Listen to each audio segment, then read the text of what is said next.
platformka social media dhan wuxuu ku dhisan yahay oo dhaqaalaha ka sameeya wax kale ma ahaane waa xogta adiga lagaa hayo ee qofka wax xayeysiiya xogta wuxuu xayeysiinaya cidda uu la rabo tusaale ahaan oo kale adiga maadaama Gaana tagtay ama Senegal tagtay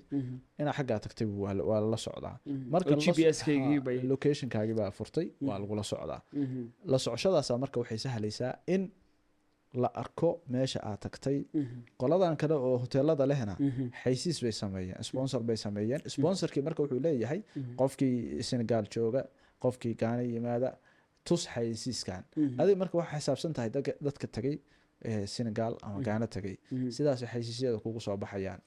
waana kasii sophisticated doonaan waqtiga hadda dambe oo yani sidoo u socdo technology-ga yani waxyaabo badan baa la istaari karaynaya oo machine-kan yani